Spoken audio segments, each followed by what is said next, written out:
All right, we are now joined by the winning team of today's 22nd annual Zippo 200 at the Glen.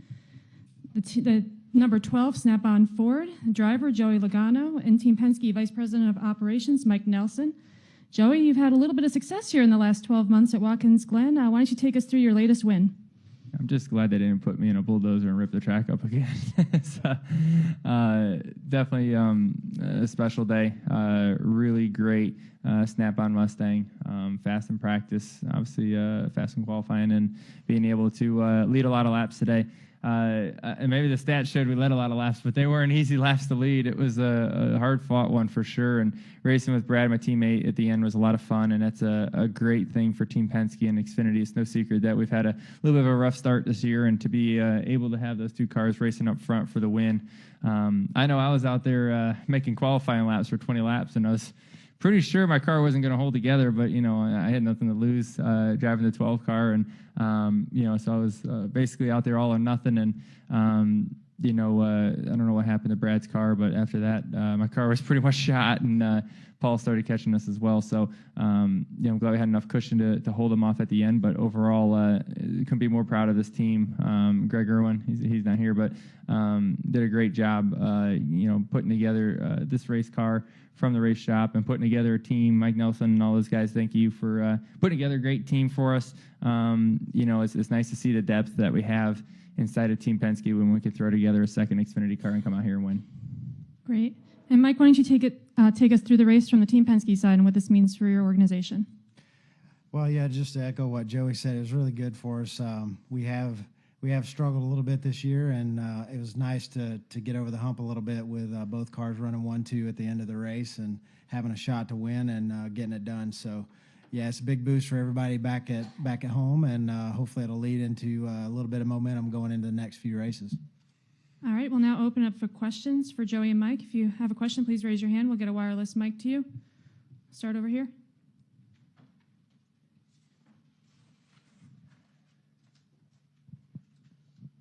Hi, Joey. Tyler Head from the Racing Experts. I guess two things here. One, what did you learn from the tires, and what is your expectation for how that'll translate for tomorrow's race? And also, how much confidence you have coming to this track now with the success that you've seen over the past couple of years? To answer your first part about the tire, that has been probably the biggest question since we've gotten here, is what is the correct pressures, or what is the correct, you know, how hard can you push them?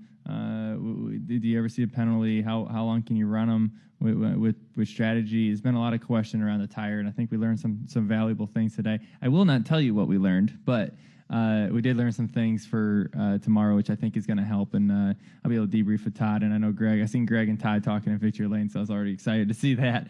And what was your second part? Oh, confidence about being here. Yeah, anytime you can come to a racetrack and win the last three races here with Xfinity, and hopefully we can get another one tomorrow and break the broom out again. It's a lot harder to win on Sunday, I can tell you that much. You know, here today there's a solid 5 or 6 cars that were capable of winning. Tomorrow there's about 15 to 20. So it's hard to get track position, and it's going to be tough to pass. But big things will happen, like typical Watkins Glen. We've seen craziness on restarts today. I'd expect the same thing. Maybe it's not as many crashes, but we would see definitely some chaos when everyone barrels off into the bus stop. So it's going to be a hectic race tomorrow. You know, definitely it's how I think a lot into your brakes and how good your brakes are going to last, because that's where it seems like the fall off is. But confidence is high. You know, I was kind of mad at myself we didn't get the pole in Cup qualifying earlier, so I feel like we're able to pick that up a little bit today and get another trophy.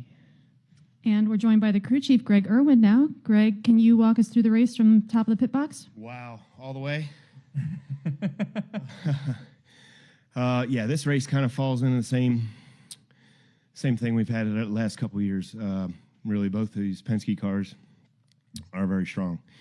The front row starts, the practice speed, Joey being able to sweep last year. So we came this year with obviously the repave. The new tire threw us a bit of a curve. So Brian and I worked pretty hard to get these things sorted out through practice session. A lot of adjustments, and got them better. Quite honestly, I thought the 42 probably had as much pure speed. Obviously, we won't know about the 18, whatever ended up happening to them, but it's good. It's good for our team. It's good for our company. Certainly, it's been a little bit, off start season, but in general, this has been a good solid place for us. So it's good that we have this role coming up, this road course. 3 out of 4 weeks we have road course racing, so that should help our company. From a race side, I think, right away being able to start up front like we did was super. I thought we obviously had a pretty good short run car. Every time we were stuck in traffic, we were able to make passes on restarts early in runs. And then this guy here kept the rear tires under it for the remainder of the run. So we would need to go back and kind of readjust. And that's what we did during the race, was try and get the car a little better for the long run. Felt we had pretty good short run speed, so we think we know where that's at. All right, we'll go over to Zach. Greg sounds more tired than me, by the way. Ran. He's like huffing and puffing. I don't know what you're doing on the box, but holy moly. Zach Tansworthy, front stretch for Joey. You said yesterday this 12 team doesn't get to race a whole lot. So how are you impressed about how quick this car is and how it can just come out of the gate and win?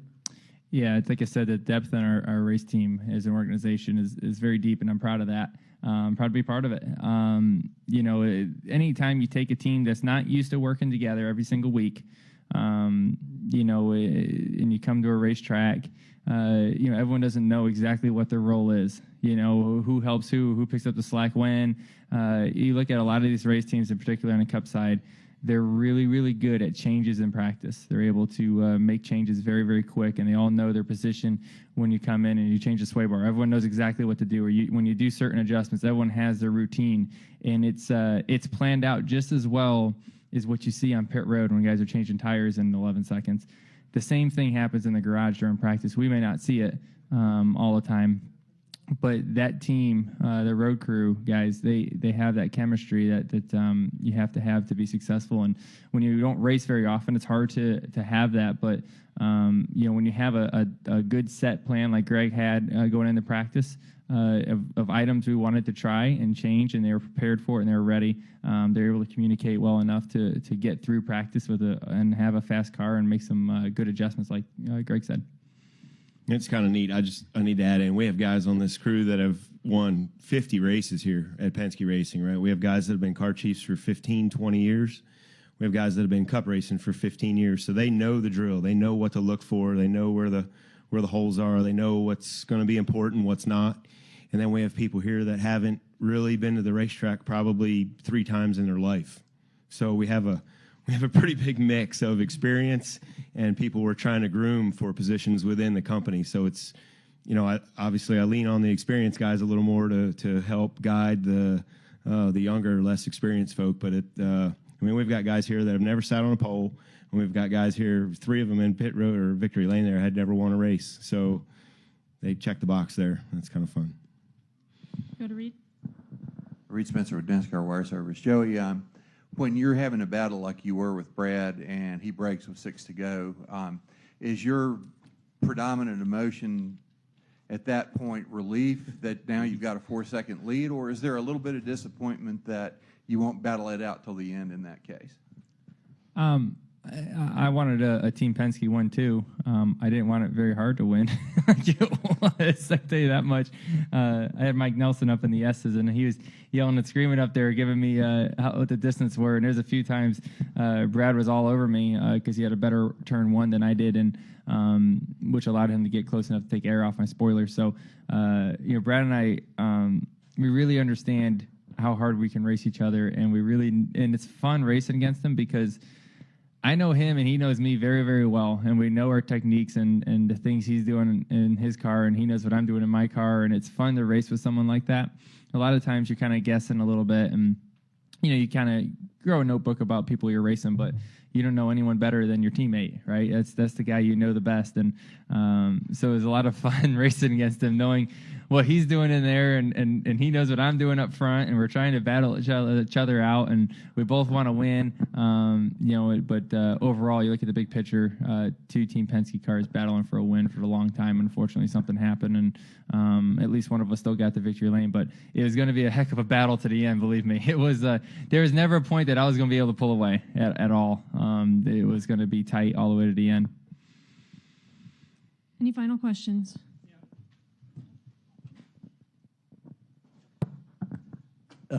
Dave Sully, Area Auto Racing News. Joey, at the end when Paul Menard cut the lead from 4 seconds to 1.2, was that a case of lap traffic? Was it a case of you were easing off a little bit because of what happened to Brad? Or was it he was getting better, or all of the above? Yeah, D, all the above. One, my car was pretty much shot because I ran 20 qualifying laps in a row, and the car was yelling back at me. So I started giving up some speed that way. Two, the 21 spun out in front of me in turn one, and it probably cost me a couple seconds worth.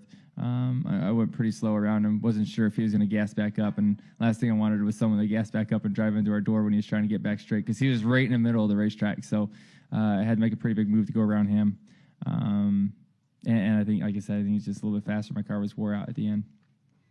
Take our final question from Lee. Hey, SpencerMotorsport.com. Mike, did you figure out what went wrong with Keselowski's car?